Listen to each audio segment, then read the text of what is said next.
हर हर महादेव शंभो काशी विश्वनाथ गंगे। काशी विश्वनाथ गंगे काशी अमरनाथ गंगे। हर हर महादेव शंभो काशी विश्वनाथ गंगे। तो काशी विश्वनाथ गंगे काशी अमरनाथ गंगे। हर हर महादेव शंभो काशी विश्वनाथ गंगे। ओ हर हर महादेव शंभो काशी विश्वनाथ गंगे। काशी विश्वनाथ गंगे काशी अमरनाथ गंगे। हर हर महादेव शंभो काशी विश्वनाथ गंगे। बोलो शंकर भगवान की जय। कथा प्रारंभ होत है। और सुनव वीर हनुमान आन विराजऊ कथा में। नगर करो कल्याण श्यापति राम। जय जय राम मेरे प्रभु राम। जय जय राम। बोलो शिव पुराण की जय हो। हर हर महादेव। त्वमेव माता च पिता त्वमेव बन्धो च सखा त्वमेव मेव विद्या द्रविणं त्वमेव मेव सर्वं देव देवा। आज मैं सुना रहा हूँ आपको 17वां अध्याय, जिसमें ब्रह्मा के आधे शरीर से सतरूपा की उत्पत्ति तथा दक्ष आदि प्रजापतियों की उत्पत्ति का वर्णन। देखो कहाँ से सृष्टि हुई। वायुदेव ने कहा, इस प्रकार मैथुन जन्य सृष्टि करने की इच्छा वाले प्रजापति ब्रह्मा सदाशिव से पराशक्ति प्राप्त कर स्वयं भी आधे भाग से स्त्री तथा आधे भाग से पुरुष रूप हो गए। जो नारी रूप अर्धभाग था उससे सतरूपा प्रकट हुई। दूसरा जो पुरुष रूप अर्धभाग हुआ उससे ब्रह्मा ने विराट का सृजन किया। उसे ही पूर्व पुरुष स्वशंभु मनु कहा गया। अच्छा, उससे मनु उत्पन्न हुए और उससे शत्रुपा। उन देवी शत्रुपा ने अत्यंत कठोर तप करके उज्ज्वल यश वाले स्वशंभु मनु को पति रूप में प्राप्त किया। उन देवी शत्रुपा ने अत्यंत कठोर तप करके उज्ज्वल यश वाले मनु को पति रूप में प्राप्त किया। शत्रुपा ने उन्हीं मनु से पुत्रवानों में श्रेष्ठ प्रियव्रत और उत्तानपाद नामक 2 श्रेष्ठ पुत्रों और महाभाग्यशालिनी 2 कन्याओं को उत्पन्न किया, जिन दोनों से ये प्रजाएं हुई। पहली को आकुति जानना चाहिए तथा दूसरी प्रसूति कही गई। प्रभु स्वशंभु मनु ने प्रसूति नामक कन्या को दक्ष को तथा आकुति को रुचि नामक प्रजापति को प्रदान किया। ब्रह्मा के मानस पुत्र रुचि ने आकुति में जुड़वा संतान उत्पन्न की, जिसका नाम यज्ञ तथा दक्षिणा है। जिन दोनों से यह सारा संसार चल रहा है, इन दोनों से सारा संसार चल रहा है। देखो कितनी अच्छी बात बता। यज्ञ से दक्षिणा से प्रभु दक्ष ने स्वयं भू मनु की कन्या प्रसूति में लोक माता स्वरूपा 24 कन्याओं को उत्पन्न किया। 24 कन्याओं को। उनमें श्रद्धा, लक्ष्मी, धृति, पुष्टि, तृष्टि, मेघा, क्रिया, बुद्धि, लज्जा, वपु, शांति, सिद्धि, 13वीं कीर्ति, ये जो कन्याएं थी, इन दक्ष कन्याओं को प्रभु धर्म ने धर्म पत्नी के रूप में ग्रहण किया। उनसे छोटी दक्ष की 11 सुलोचना कन्याएं थी। ख्याति, सती, संभूति, स्मृति, प्रीति, क्षमा, सनति, अनसुईया, ऊर्जा, स्वाहा, स्वधा। ये मुनिश्रेष्ठ भृगु, सर्व, मारीचि, अंगीरा, पुलह, कृत, पुलत्स्य, अत्रि, वशिष्ठ, पावक, पितर इन मुनियों ने ख्याति आदि कन्याओं से विवाह किया। धर्म से पूर्वोक्त 13 कन्याओं में काम से लेकर यश पर्यंत काम, दर्प, नियम, संतोष, लोभ, रुत, दंड, प्रबोध, विनय, व्यवसाय, श्रेम, सुख और यश, ये 13 पुत्र क्रमशः उत्पन्न हुए। जो संतानों में श्रद्धा आदि से हुई थी वे सुख स्वरूप थी। अधर्म से हिंसा नामक भार्या में दुख देने वाली संतान उत्पन्न हुई। अधर्म के निर्कृत आदि अधर्म लक्षण वाले पुत्र उत्पन्न हुए। उनको कोई स्त्री अथवा पुत्र नहीं थे। वे सभी नियत से रहित कहे गए। धर्म को संकुचित करने वाला यह तामस सर्ग है। जो दक्ष की कन्या सती थी वे रुद्र की पत्नी हुई। जो दक्ष की कन्या सती थी, अपने पति की निंदा के प्रसंग से उन्होंने माता पिता तथा बंधुओं की भर्त्सना कर अपने शरीर को त्याग दिया और हिमालय के घर मेनक की पुत्री होकर उत्पन्न हुई। रुद्र ने सती को देखकर अर्थात प्राप्त करके उनसे जिस प्रकार अपने समान प्रभाव वाले असंख्य रुद्रों को उत्पन्न किया वह कथा हम कह चुके हैं। भृगु से ख्याति में नारायण प्रिया लक्ष्मी उत्पन्न हुई तथा मनवंतर धारण करने वाले धाता और विधाता नामक 2 देव भी उनके पुत्र हुए। उन्हीं दोनों के सैकड़ों हजारों पुत्र पौत्र आदि हुए। स्वयंभू मनवंतर में भृगु से उत्पन्न होने के कारण वे सभी भार्गव कहे गए।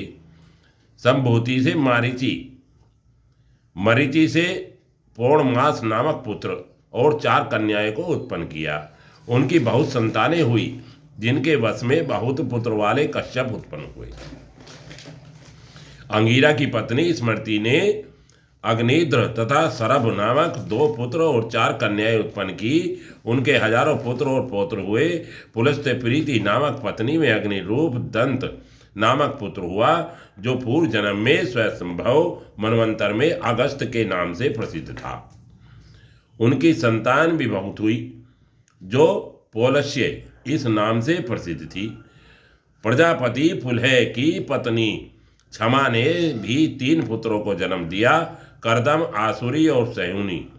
ये तीनों अग्नियों के समान तेजस्वी थे जिनका वंश स्थिर रूप से चलता रहा।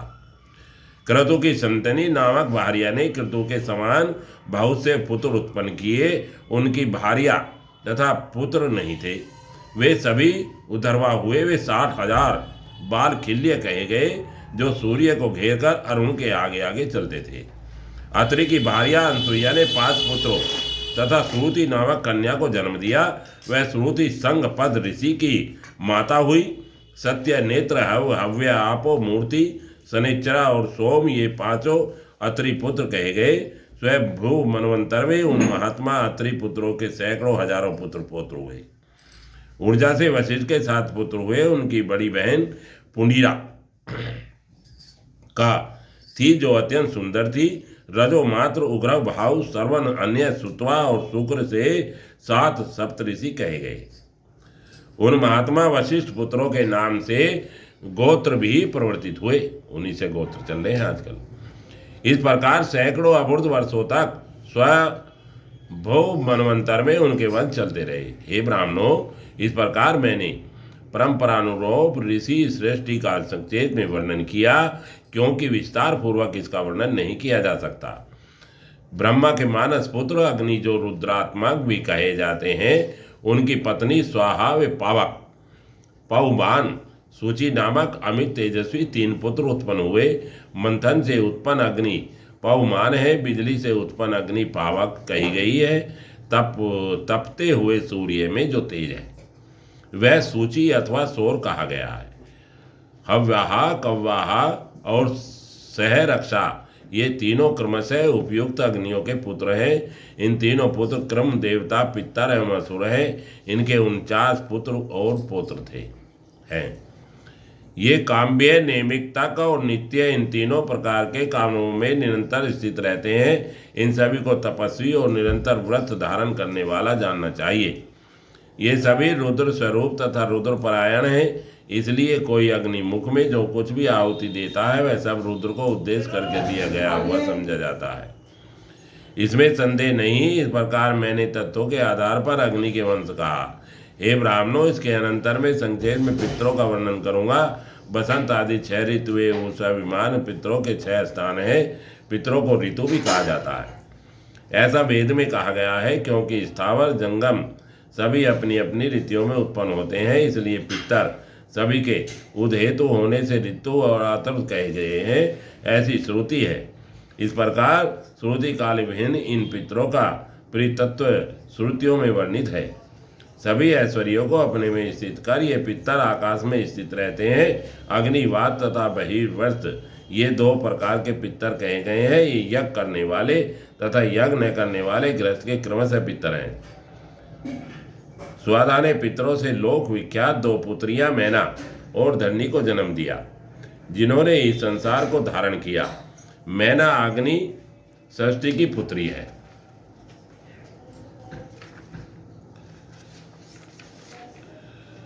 पुत्री धरणी बृहस्पति की पुत्री है। मैना हिमालय की पत्नी। उन्होंने मैनाक तथा कोच नामक 2 पुत्रों तथा गौरी तथा गंगा नामक 2 पुत्रियों को जन्म दिया, जो शिव के देह से संयुक्त होकर संसार को पवित्र करने वाली है। मेरु की पत्नी धरणी हुई, जिसने दिव्य औषधियों से युक्त और अद्भुत सुंदर सिख वाले मंद पर्वत को पुत्र के रूप में जन्म दिया। मेरु का वही श्रीमान पुत्र मंदर अपनी तपस्या से बल से साक्षात श्री कंठनाथ शिव की निवास भूमि हुआ। उस धरणी ने पुनः बेला, नियमिति और आयति इन लोक प्रसिद्ध 3 कन्याओं को जन्म दिया। आयति तथा नियमिति ध्रुवों के पुत्रों की पत्नियां हुई। स्वयंभू मनवंतर के प्रसंग में इनसे वंश का वर्णन पूर्व में किया गया। बेला ने सागर से एक मनोहर कन्या को जन्म दिया, जिसका नाम सामुद्री या श्रवणा है। वह प्राचीन भय की पत्नी है। समुद्र पुत्री श्रवणा ने प्राचीन ऋषि से 10 पुत्र उत्पन्न हुए। ये सभी प्रेचेता नाम वाले थे और धनुर्वेद के परगामी थे। प्राचीन काल में स्वयंभू मनवंतरों में मनु के पुत्र रूप में उत्पन्न दक्ष चासुक मनवंतर में शिव के शाप के कारण प्रजापति के पुत्र के रूप में उत्पन्न हुए। हे ब्राह्मणों, इस प्रकार मैंने ब्रह्मदेव के धर्म आदि महात्मा पुत्रों के वंशों का वर्णन तो बहुत संक्षेप में तथा न तो बहुत विस्तार से कहा, जो दिव्य देव सम्मित क्रियावान प्रजावान महान समुद्रों से अलंकृत है।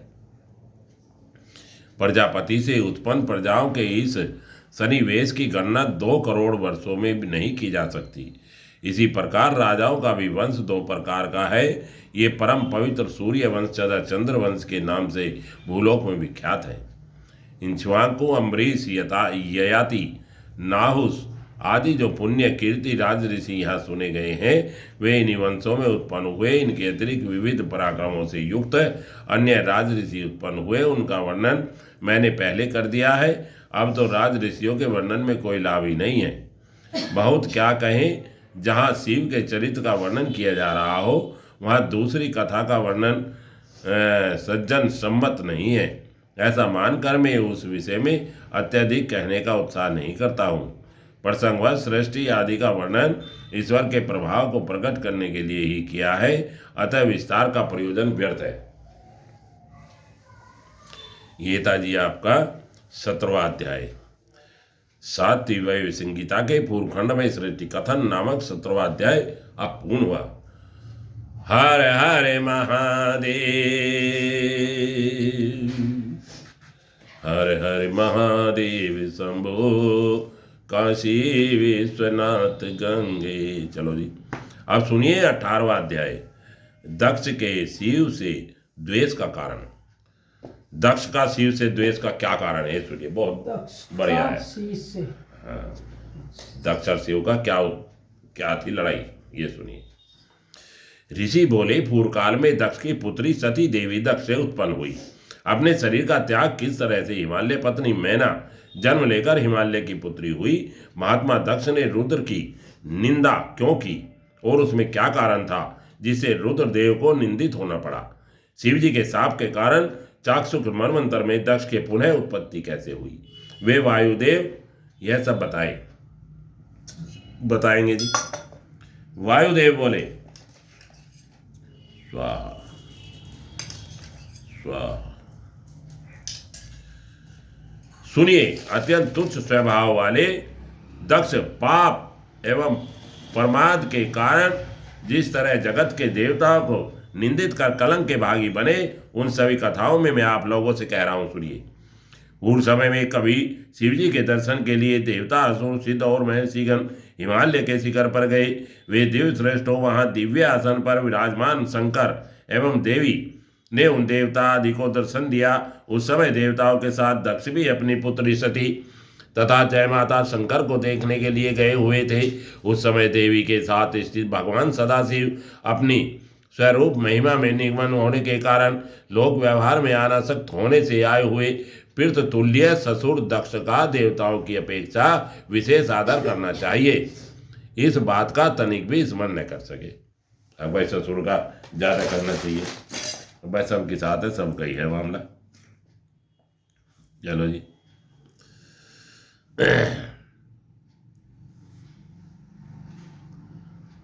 महिमा देश। अच्छा, इसी वैभव के कारण दुर्भाग्य से प्रेरित हुए यक्ष दीक्षित दक्ष ने द्वेषवश न केवल शिवजी को अपितु अपनी पुत्री को भी यज्ञ में आमंत्रित नहीं किया। बस इसी सही, इसी यही कारण था बस। अब मेरा ससुर मैं और मेरा क्यों नहीं आदर सत्कार करा। दक्ष ने पृथक पृथक उनका अत्यधिक सत्कार किया। तब नारद के मुख से अपने पिता के यज्ञ में उन सभी को गया हुआ सुनकर रुद्राणी भी रुद्रदेव को सूचित कर पिता के भवन में जाने लगी। शिव जी से कहने लगी मैं भी जाऊंगी। उनकी यात्रा के लिए आया हुआ विमान था। वह चारों ओर खिड़कियों वाला, सभी प्रकार के लक्षणों सन्मित सुखपूर्वक आरोहण के लिए अतीव योग्य, मन को मोहित करने वाला, सर्वोत्तम तप्त स्वर्ण के समान देवयान, विचित्र रत्नों से परिकृष्ट मोतियों से युक्त विमान, वितान ने सुशोभित मालाओं से अलंकृत, विचित्र तप स्वर्ण जैसी कांति वाली खूंटियों से युक्त, सैकड़ों रत्न जड़ित स्तंभों से आवर्त हीरों से निर्मित, सीढ़ियों वाला, मूंगों के तोरण से सुशोभित स्तंभ वाला, बिछे हुए पुष्पों से युक्त, विचित्र रत्नों के आसन से शोभायमान, हीरे की जलियों वाला, दोष रहित मणियों से निर्मित फर्श वाला था, जिसमें मणिमय मनोहर दंड लगा था। ओहो, जब भी थे विमान। ऐसे मेघ सदृश्य उज्ज्वल ध्वज के अलंकृत पूर्व भाग वाले, रतन जड़ित कचुक से ढके हुए देह वाले, हाथ में बैत धारण किए हुए, दुर्घर्ष गणेश्वरों से अधिष्ठित महाद्वार वाले, मृदंग ताल गीत वेणु वीणा वादन में प्रवीण तथा मनोहर वेश धारण किए हुए, बहुत सी स्त्रियों से घिरे हुए तथा अपने पास लाए गए उस दिव्य विमान पर महादेवी अपनी प्रिय सखियों के साथ आरूढ़ हुई। जल्दी जी। उस समय दो सुंदर रुद्र कन्याएं हीरे से जड़ित दंड वाले दो मनोहर चामर हाथों में लेकर उनके दोनों ओर डुला रहे थे। उसी समय दोनों चामरों के मध्य देवी का मुखमंडल इस प्रकार शोभायमान होने लगा जैसे परस्पर लड़ते हुए दो हंसों के मध्य कमल सुशोभित हो रहा। सुमालिनी प्रेम से परिपूर्ण होकर भगवती सती के शिरोमणि में चंद्र के समान मन को मुग्ध करने वाले छत्र को लगाया। वह मोती झालरों से सुशोभित था। दोनों के मुखमंडल पर वह समुज्वल मनोहर छत्र और तरह शोभावन हो रहा था, मानो अमृत कल के ऊसर चंद्रमा सुशोभित हो रहा हो। देवी सती के सन्मुख बैठी मंद मुस्कान करती हुई सुभावती पासे के खेल द्वारा सती देवी का मनोविराज कर रही थी। सुसा देवी की रजड़ित सुंदर पादुका अपने वक्ष स्थल से लगाकर उनकी सेवा कर रही थी। स्वर्ण के समान अंग वाली कोई दूसरी सखी हाथ में उज्जवल दर्पण धारण हुए थे। किसी सखी ने तालव्रत धारण कर रखा था तो कोई पान दान लिए हुए थी। एक सुंदरी ने हाथ में मनोहर क्रीड़ा सुख धारण कर रखा था। कोई मन को मुग्ध करने वाली सुगंधित पुष्प और कोई कमल नयना स्त्री आभूषणों की पेटी लिए हुए थी। किसी के हाथ में सुगंधित आलेप, उत्तम फूल तथा सुंदर अंजन था। इसी तरह ने दासियां और महादेवी को चारों ओर से घेर कर अपने अपने अनुकूल कार्यों में लगकर उनकी सेवा कर रही थी। वे परमेश्वरी उसके बीच में अत्यधिक सुशोभित हो रही थी। जिस तरह तारों के समूह के मध्य में शरतकालीन चंद्ररेखा सुशोभित होती है, इसके पश्चात संग ध्वनि होते हुए महान ध्वनि करने वाले प्रस्थान सूचक नगाड़े बज उठे। ताल और सुर से सम्मिलित होकर भी सुमधुर बाजे और बिना आघात के सैकड़ों कोहल नामक बाजे भी बजने लगे। उस समय महादेव के समान अमित तेजस्वी 1800 गणेशों के समूह अस्त्र से युक्त हो उनके आगे चलने लगे। इन गणों के मध्य में बैल पर सवार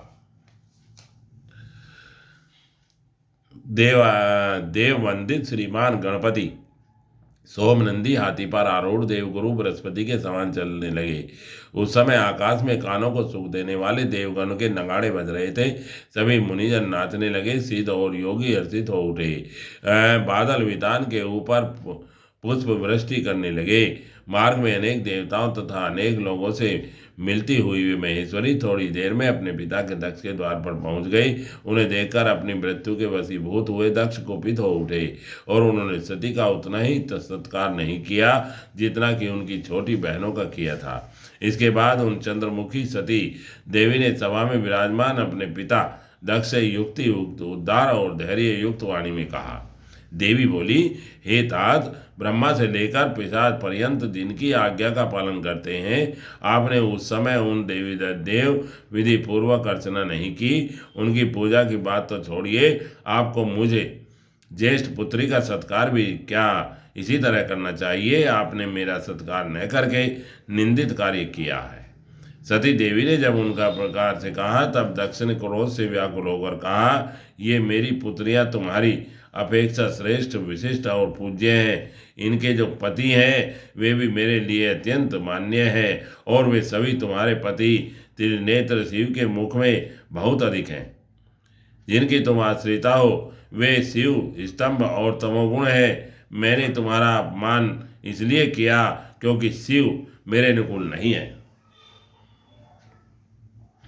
इस तरह दक्ष के कहने पर यज्ञ में सदस्यता स्थित थे। उन्हें सभी को सुनाते हुए वे देवी अपने पिता दक्ष से कहने लगी, हे दक्ष, आपने सर्वदा निर्दोष साक्षात लोक महेश्वर मेरे पति को वचनों द्वारा आकरण दूषित किया है।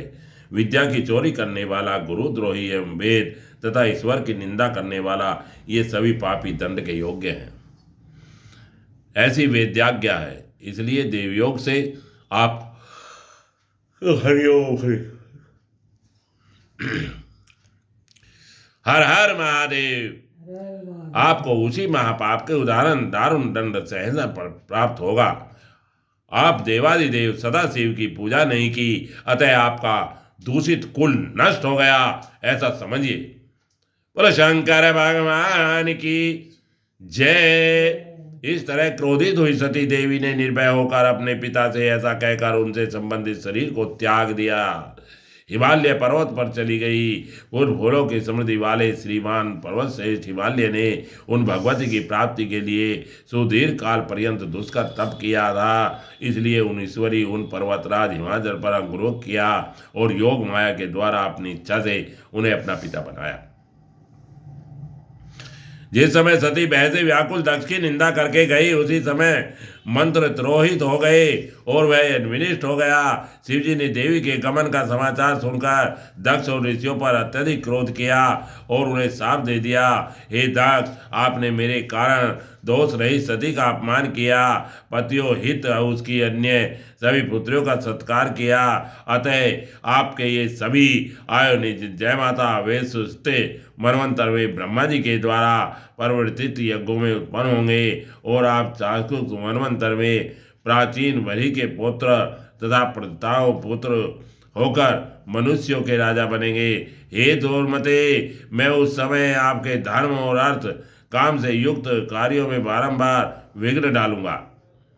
जिस समय अमित तेजस्वी रुद्र ने दक्ष के प्रति ऐसा कहा, उस समय दुखी दक्ष ब्रह्मदेव से उत्पन्न अपने देह का त्याग कर पृथ्वी पर गिर पड़े। इसके पश्चात वही प्रचित दक्ष चतुष मनवंतर में प्राचेस्तस नामक से प्रताओं के पुत्र और प्राचीन प्रवेश के पुत्र रूप में पृथ्वी पर उत्पन्न हुए। वे भृगु आदि महर्षि भी वैश्वस्य मनंतर के ब्रह्मा जी के यज्ञ में वरुण के पुत्र के रूप में उत्पन्न हुए। तब वैश्वता मनवंतर में उन दुरात्मा दक्ष के धर्मत प्रवृत्त होने पर महादेव ने विघ्न किया। बोलो शंकर भगवान की जय। 7 युग में देखता पूर्वखंड में सती देह त्याग नामक 18वां अध्याय पूर्ण हुआ। हर हर महादेव। ओम नमः शिवाय, नमः शिवाय, नमः शिवाय।